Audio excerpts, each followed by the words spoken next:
de la forma en que nació la nación, del pueblo de Israel.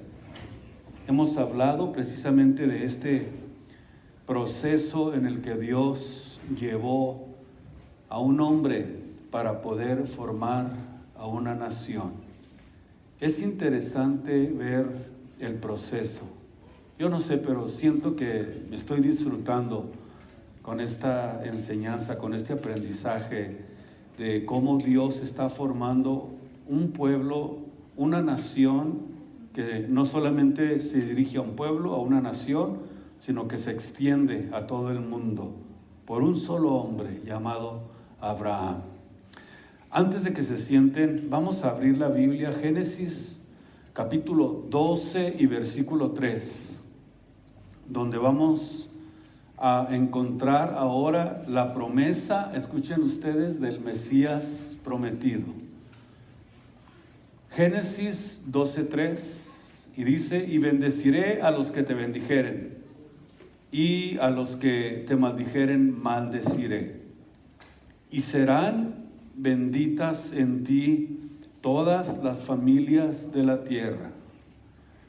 Pueden tomar sus asientos y vamos a profundizar en esta enseñanza. Yo espero ustedes ya estén preparados para poder estar muy atentos a la palabra de Dios en esta tarde. Yo les recomiendo que no se muevan de sus asientos y que se mantengan con la atención puesta siempre en la Biblia, en la palabra de Dios. Hemos estado aprendiendo entonces que Dios toma a un hombre y le dice: te voy a bendecir y serás bendición. Pero esta bendición de la que habla la Biblia es una bendición que pudiéramos decir genéticamente hablando. Dios iba a bendecir a su descendencia.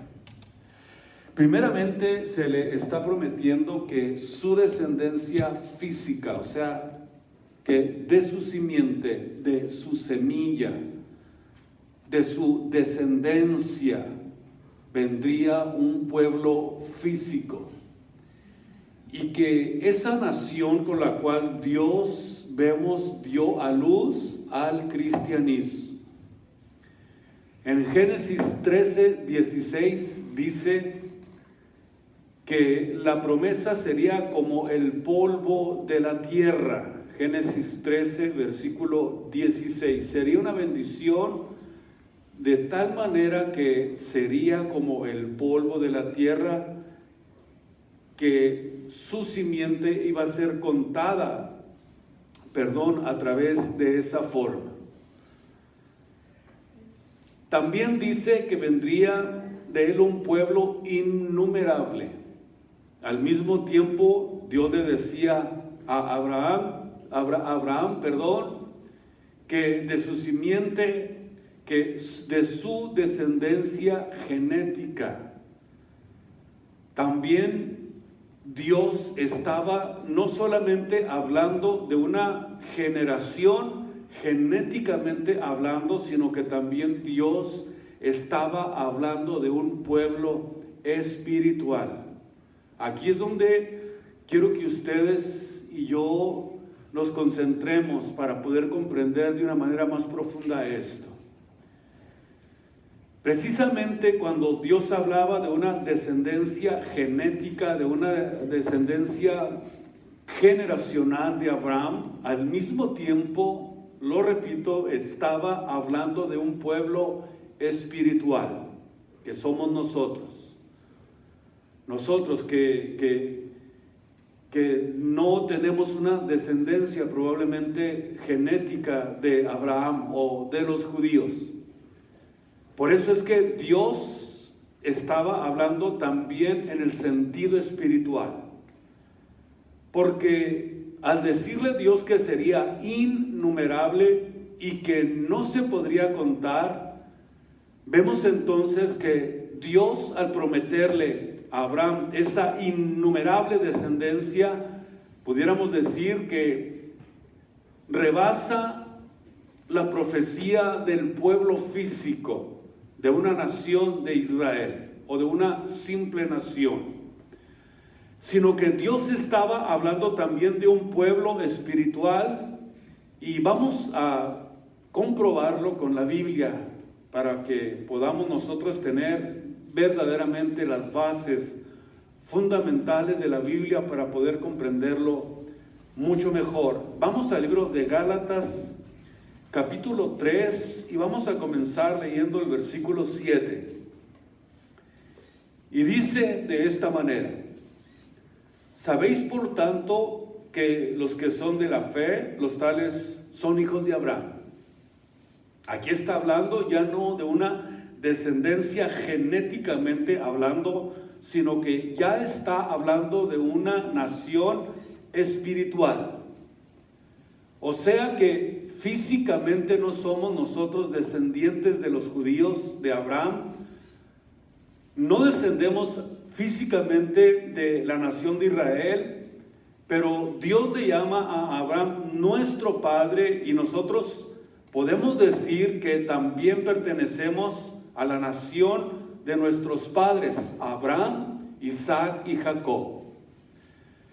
Porque aquí se nos muestra, se nos revela que la promesa en la que Dios había involucrado a Abraham, también estaba involucrada una descendencia espiritualmente hablando.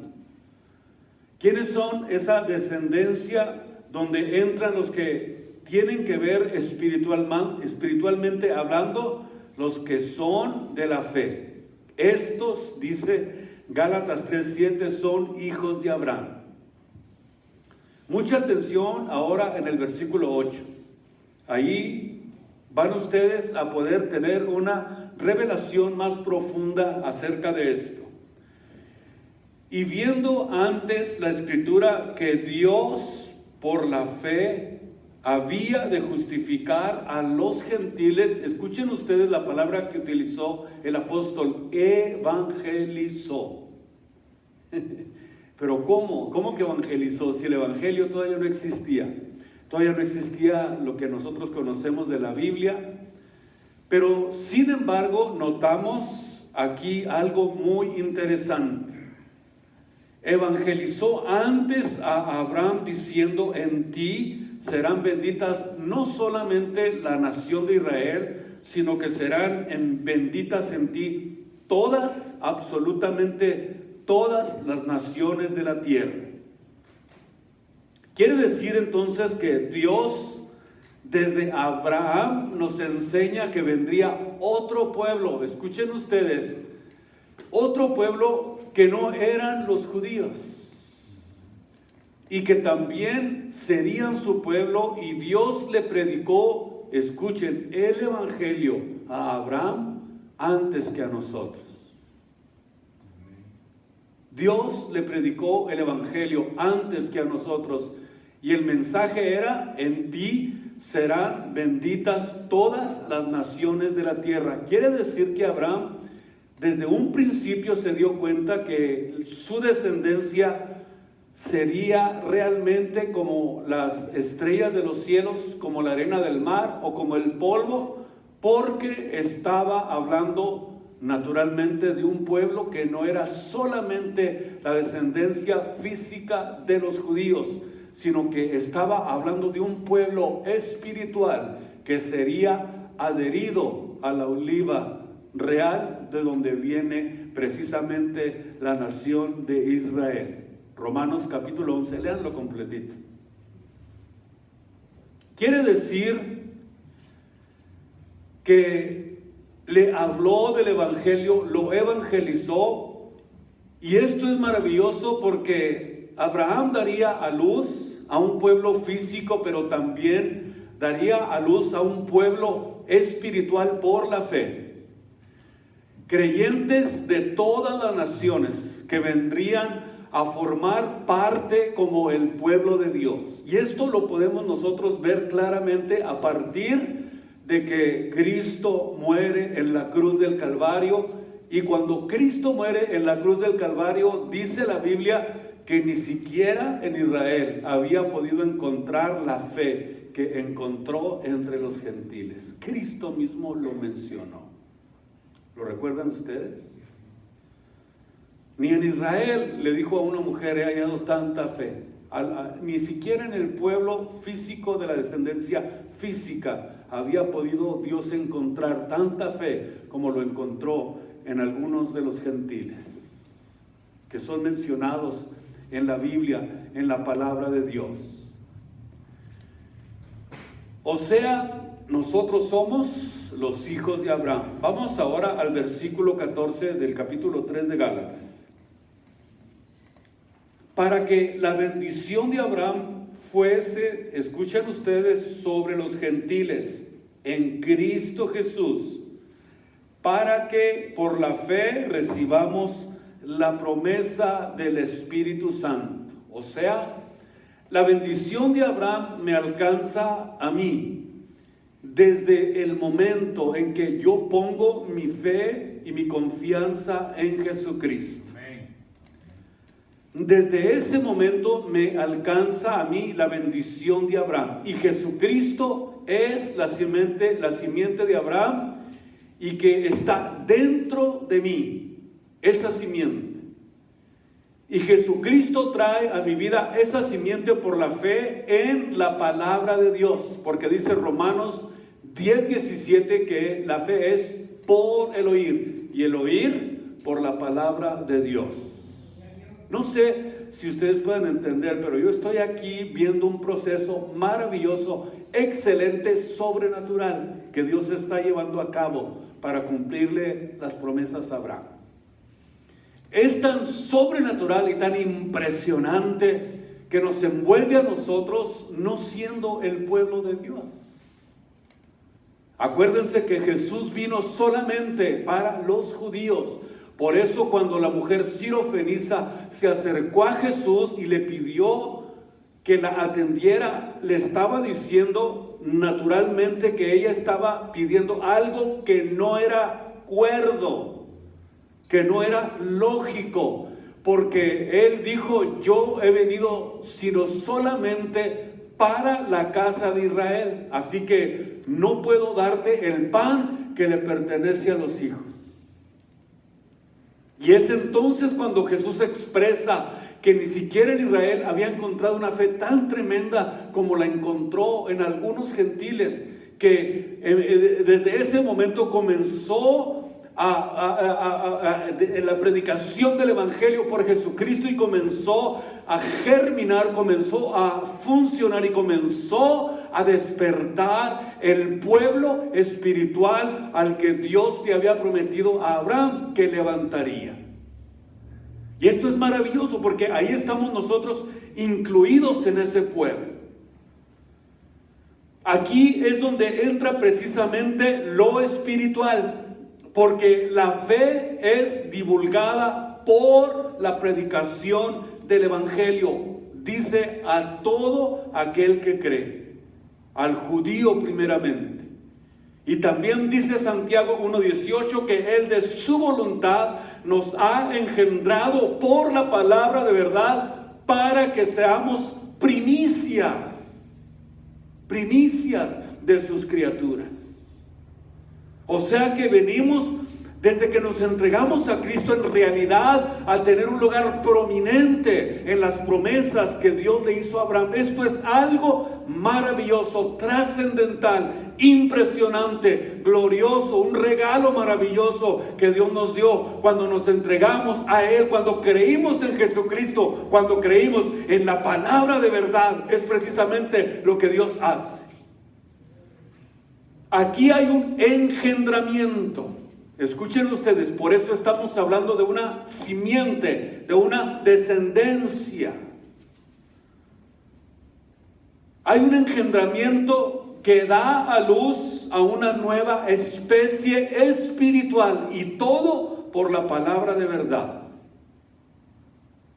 Todo por la palabra de Dios, que es precisamente la que hace esta nueva creación. Somos engendrados por la palabra de Dios.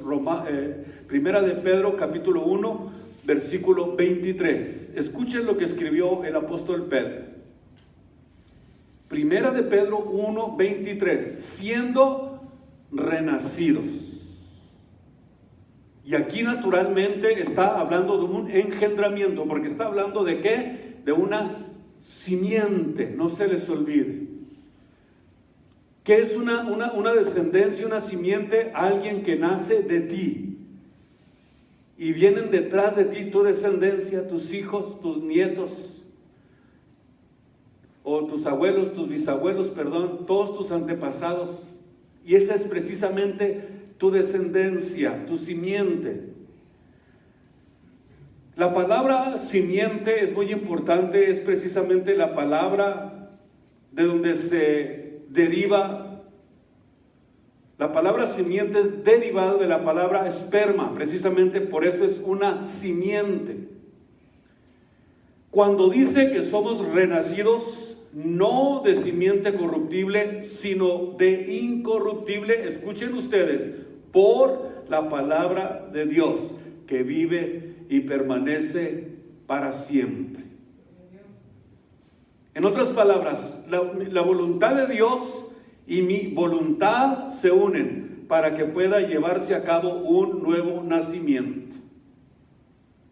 No es solamente con una voluntad, no es con una voluntad que viene el engendramiento, se necesitan dos voluntades.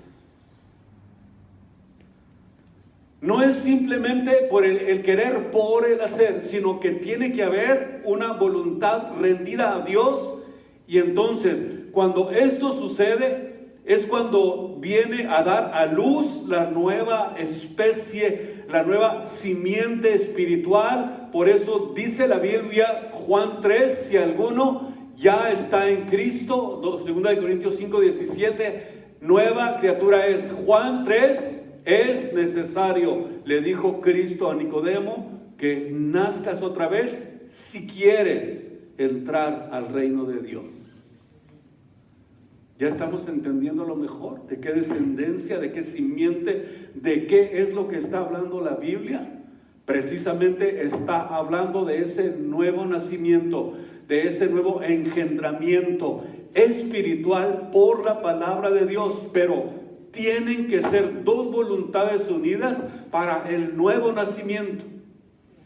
Porque la palabra de Dios dice la Biblia, es viva y eficaz y más penetrante que toda espada de dos filos, que entra hasta lo profundo del hombre, que discierne los pensamientos, las intenciones del corazón. Y cuando esto sucede, comienza Dios a crear algo nuevo en nosotros, completamente nuevo. Las cosas viejas pasaron. He aquí, todo es hecho nuevo. Ya toda la amargura, todo mi pasado, todo lo que viene en el pasado ya no tiene nada que ver en el presente. Eres una nueva especie, una nueva criatura. El pasado ya no tiene ningún efecto en nuestras vidas porque todo es hecho nuevo. Cuando nosotros venimos a Cristo y comenzamos y entramos a desarrollarnos en esta simiente que es precisamente la simiente de Dios, los hijos de Abraham por la fe. En el capítulo 6 del libro de Gálatas, versículo 15. Gálatas 6, versículo 15. Porque en Cristo Jesús ni la circuncisión vale nada. Escuchen, que era precisamente un rito ceremonial que Dios le exigía a los israelitas en los recién nacidos para que pertenecieran al pueblo de Dios, a la simiente genéticamente hablando de Abraham. Ni la incircuncisión vale nada, escuchen ustedes, sino que el nuevo nacimiento, la nueva criatura. La nueva criatura. Juan 3, 5 al 7, Dios se lo dijo claramente a Nicodemo. claramente. Todo esto sucedió en cada uno de nosotros por la fe. Porque estamos hablando espiritualmente y esto es caminar todos los días por fe. Estamos en un camino de fe. No sabemos qué nos espera, no tenemos ni idea de lo que nos espera, pero sabemos que Cristo va con nosotros. ¿Qué nos espera? Como lo mismo que hizo Abraham, salió, dice Hebreos 11, sin saber a dónde iba. Dios le dijo, tú camina, síguele, yo te voy a llevar a una tierra que fluye leche y miel. Pum, tú hazlo, obedéceme y yo te voy a llevar a ese lugar. Lo mismo lo dijo Jesús, voy pues a preparar lugar para vosotros. ¿Cómo es ese lugar? No lo sabemos. Pablo dijo cosas que ojo no vio, ni que oído oyó, ni siquiera han pasado por la mente del hombre.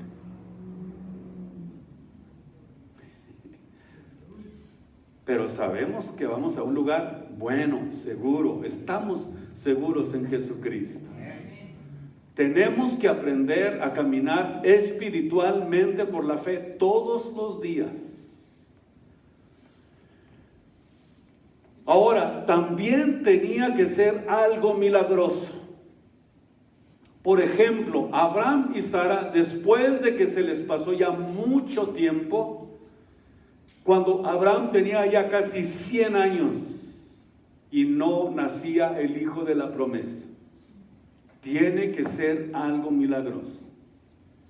Y además Sara era estéril. Ya su matriz estaba muerta. Por eso es interesante mirar de qué manera Dios tiene que obrar algo milagroso para que aprendamos a caminar por fe. Entonces, ¿cómo podían ellos ser los progenitores, los padres de una grande nación? ¿Cómo es que ellos podían ser los progenitores, los padres de una nación? Uno de casi 100 años. La esposa ya se le había pasado el tiempo. Su matriz ya estaba muerta. ¿Qué es lo que nosotros miramos aquí? Algo que físicamente era imposible. Era una imposibilidad.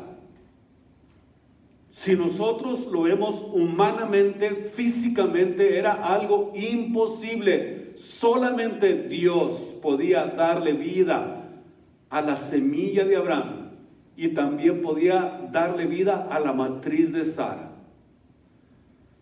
Jesús le dijo, o Dios le dijo, solo tienes que creer. Así como a nosotros, estando nosotros de acuerdo a la Biblia, estábamos ¿qué? Muertos en delitos y pecados. Estábamos muertos sin esperanza y sin Dios. No teníamos esperanza. Para lograrlo, Dios tenía que hacer algo milagroso.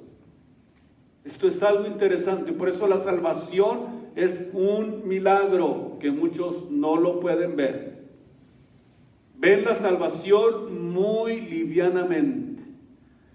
No tienen ni idea lo maravilloso que sucede cuando hay un nuevo nacimiento.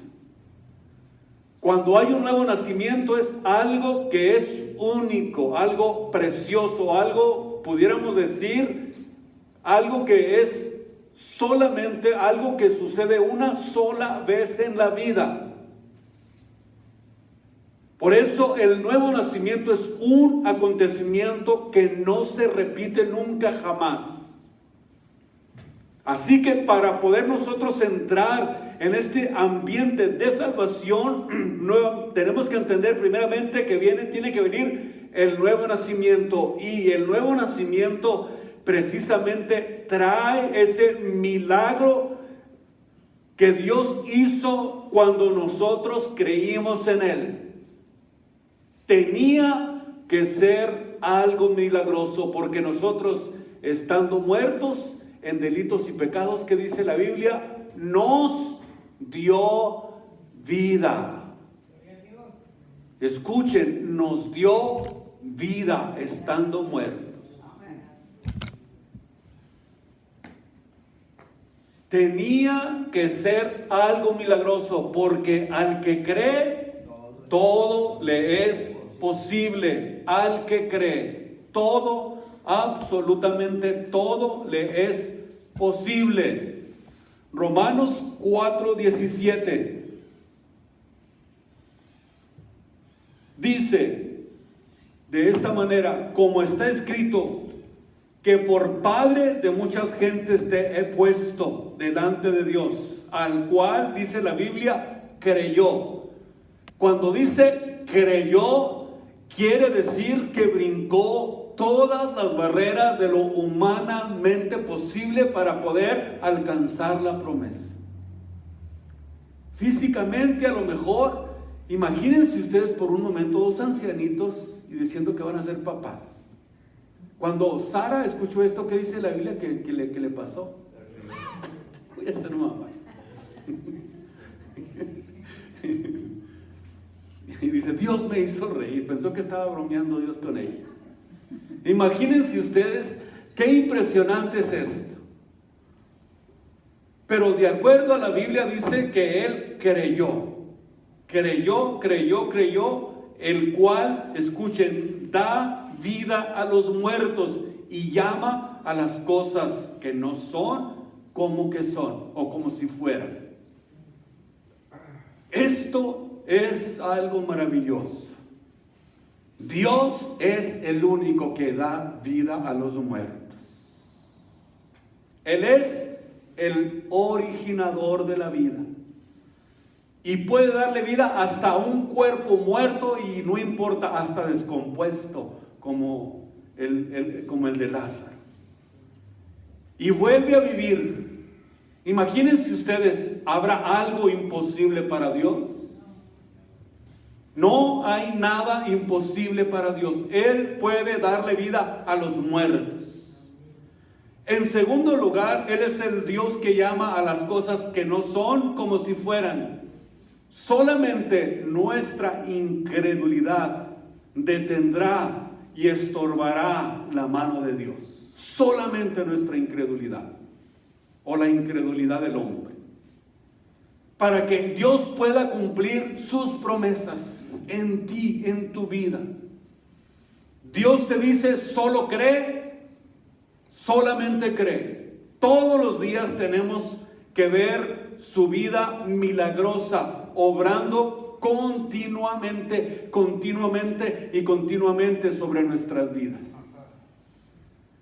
Desgraciadamente, solamente se han confinado los milagros.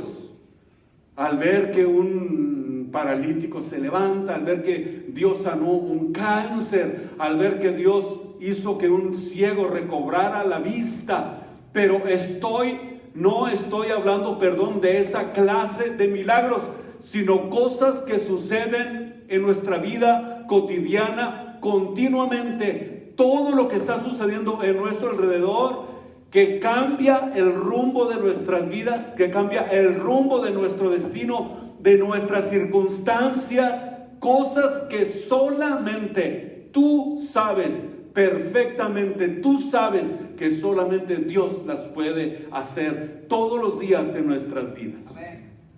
Milagros que a lo mejor no son visibles, pero que suceden muy dentro de nuestras vidas, muy dentro de nuestros corazones, muy dentro de nuestras convicciones.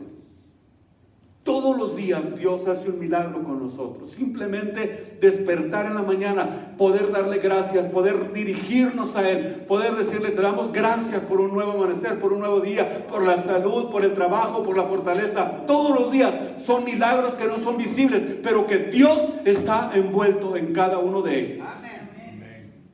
Bendito el nombre de Jesús.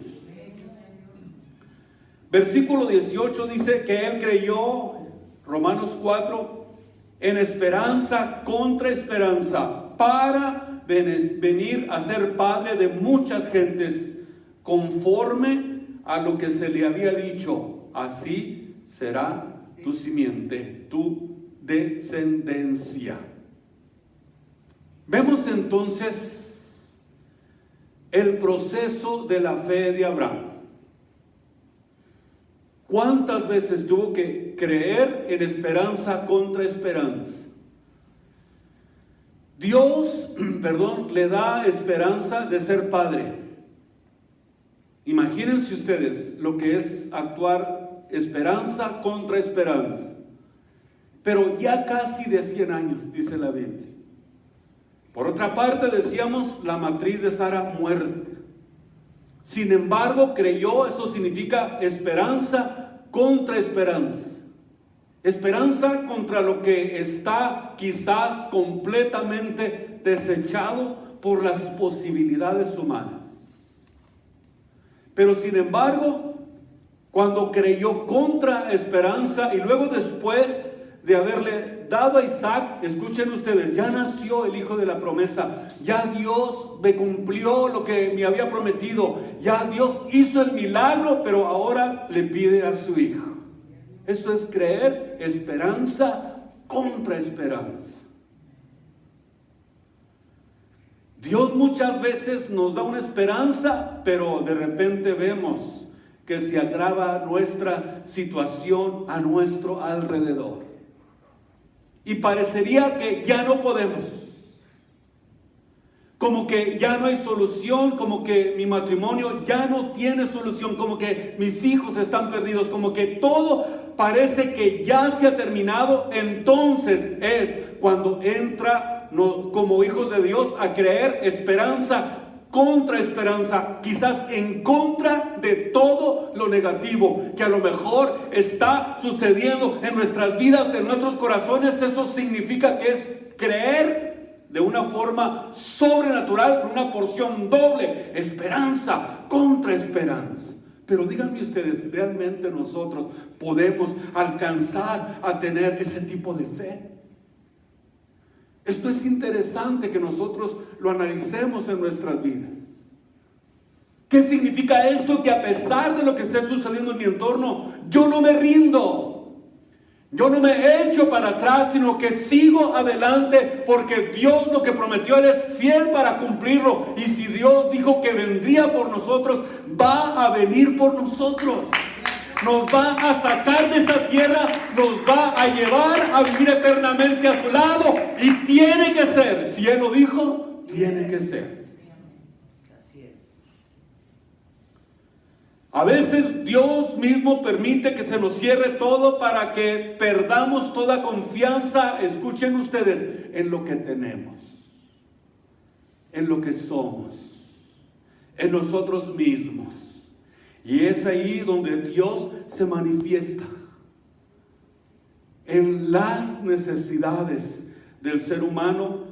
Dios se manifiesta, son la oportunidad de actuar de parte de nuestro Dios. Dios no puede manifestarse a una persona que dice que no necesita nada de Él. Dios no puede manifestarse a una persona que es autosuficiente. Dios no puede manifestarse a una persona orgullosa y soberbia. Dios se manifiesta en nuestras necesidades. Sigue creyendo en Él. Dice en el versículo 19 que todo lo que estaba pasando en su alrededor, todo lo que estaba viviendo en su entorno, todas las situaciones que estaban en contra de él, a pesar de que todo venía en su contra, dice que no se debilitó en la fe. Ni siquiera consideró su cuerpo muerto para decir, yo ya es imposible que pueda concebir un hijo. No, de ninguna manera. Todo lo que sucedió en su entorno, en su vida, todo lo que estaba pasando, no debilitó su fe. Siguió creyendo a lo que parecía imposible sin derrumbarse. No dudó, no desconfió. Antes se esforzó en la fe, dando gloria a Dios, porque Él es capaz de cumplir sus promesas. Amén. Totalmente convencido de que todo lo que Dios le había prometido era poderoso para poder cumplirlo, para hacerlo. Aún mucho más preciosa, dice la Biblia, que el oro es nuestra fe, y nuestra fe tiene que ser probada. Cada circunstancia, cada adversidad, cada situación, cada cosa que nosotros atravesamos manifiesta cuán grande y qué tan fuerte está nuestra fe. O sea que las circunstancias obran para que nuestra fe no se debilite. Claro que obran para que se debilite, pero Dios usa precisamente esas cosas para fortalecernos en la fe, para que cada día estemos más convencidos de sus promesas y podamos decir: yo sé que mi Redentor vive y al fin se levantará sobre el polvo, y aunque se muera mi carne, mi piel y todo, yo tengo que ver a Dios. Yo he de verle y mis ojos le verán y no otros. No otros. Gloria al Señor. Qué deleite la Biblia. Wow. Es un deleite. Por eso la amamos. Nos encanta la Biblia, ¿verdad? Diga que sí. En Génesis capítulo 3, versículo 15. Vamos a ver ahora la primera promesa del Mesías prometido. Génesis 3:15. Apenas vamos a empezar el tema, así que agárrense. Aleluya.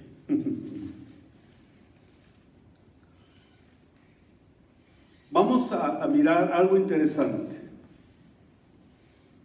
Y enemistad pondré entre ti y la mujer, entre tu simiente.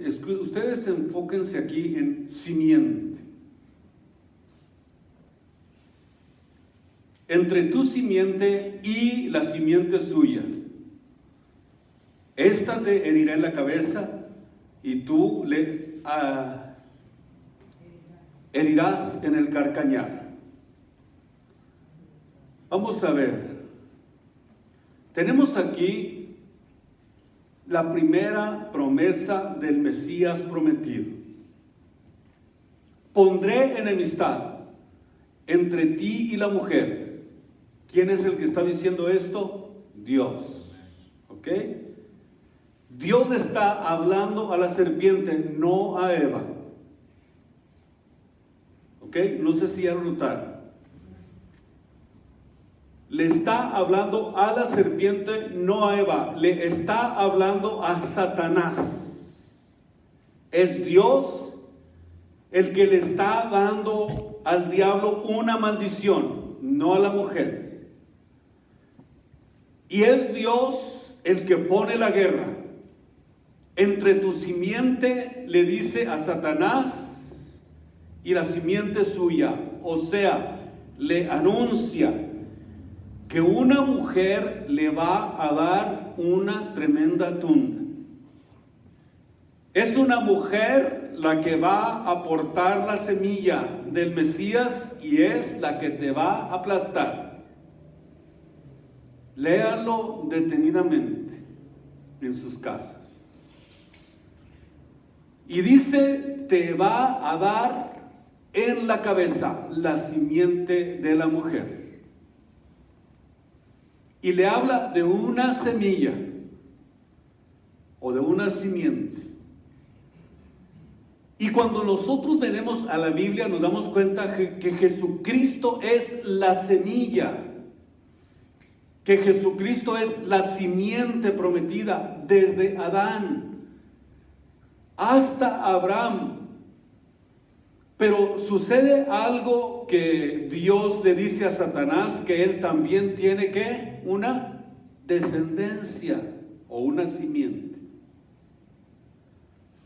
Eso significa que Satanás también es portador de una semilla. Y la mujer es portadora de otra semilla. Y entre estas dos simientes, de acuerdo a la Biblia, habría una batalla, habría una guerra continua. Pero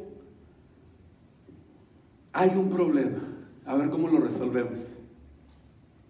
Pero genéticamente, una mujer no tiene la semilla.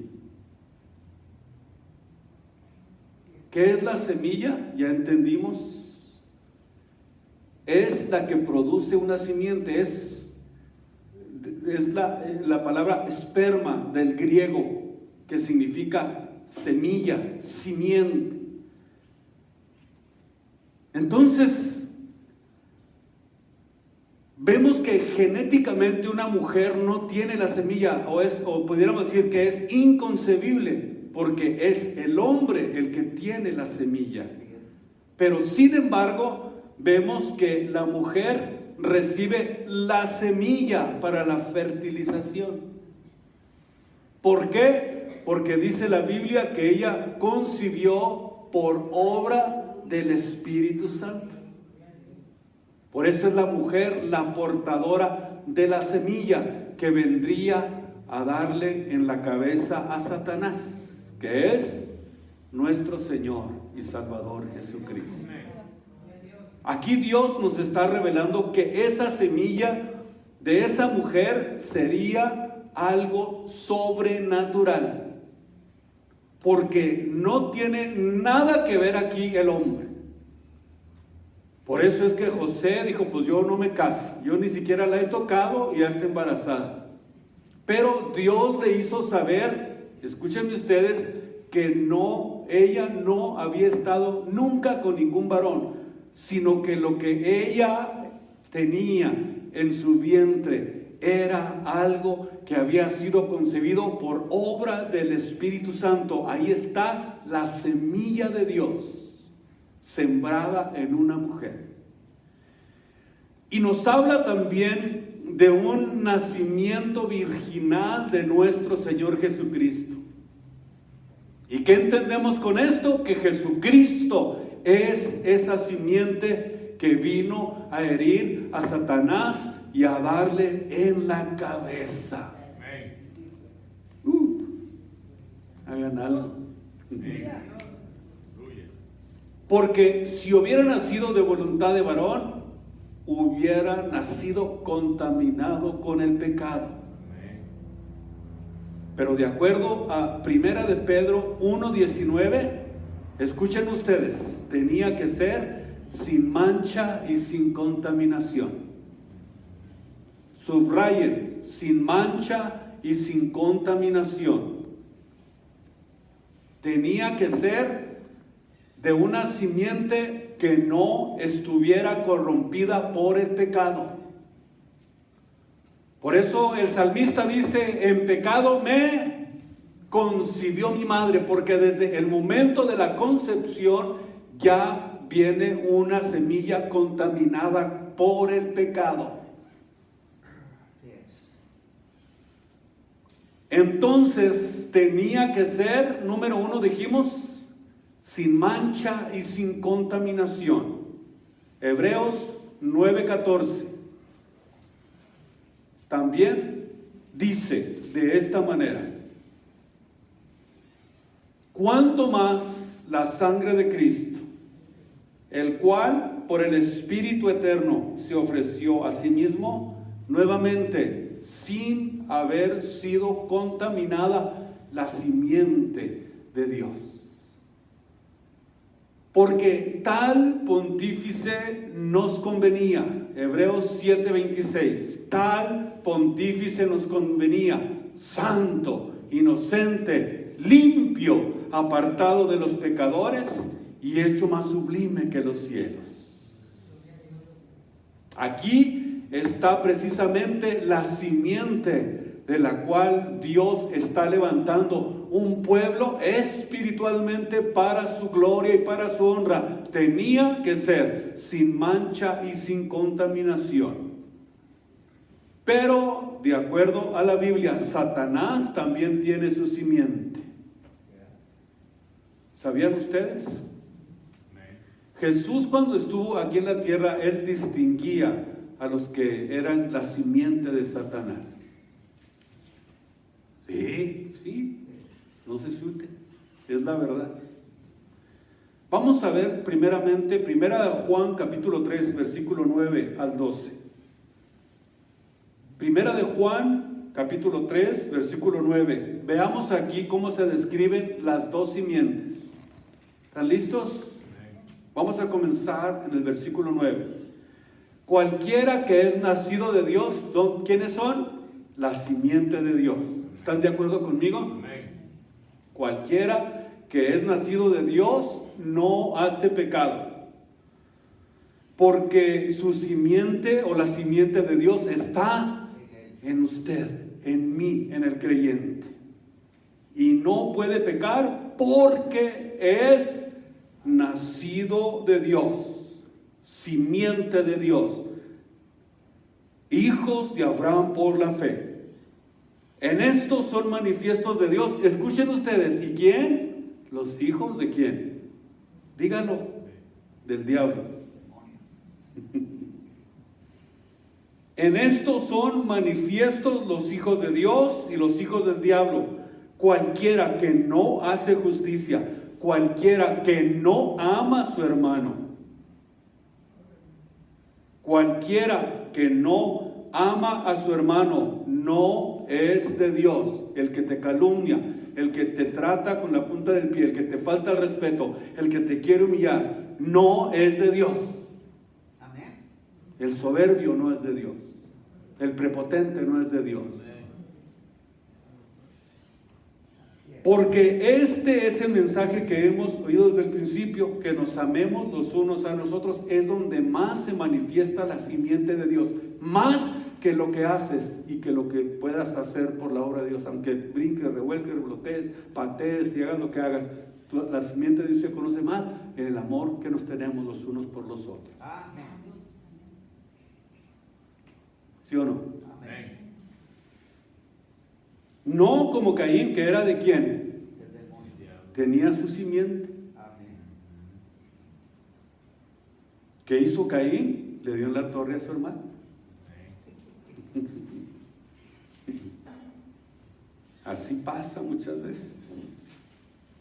Hay gente que le quiere dar la torre a sus hermanos. ¿Por qué? ¿Por qué era del maligno? Porque sus obras eran malas. Sus obras eran malas. Por ejemplo, a Judas se le llama el hijo de perdición, Juan 17:12. Y en Juan 8:44, pónganle ojo a estos dos versículos. Cristo les dice a los fariseos: vosotros de vuestro papá, el diablo sois, y cumplen los deseos de él. ¿Cuáles son sus deseos? Mátense unos a otros. Juan 8:44, vosotros de vuestro padre, o sea, Jesús distinguía la simiente de Satanás. Y hacen la voluntad de él. Su papá es Satanás, porque Satanás tiene una simiente que pelea contra los hijos de Dios. Y es una guerra continua. Gálatas 3:16. Es una guerra continua, de acuerdo a lo que nosotros entendemos por la Biblia.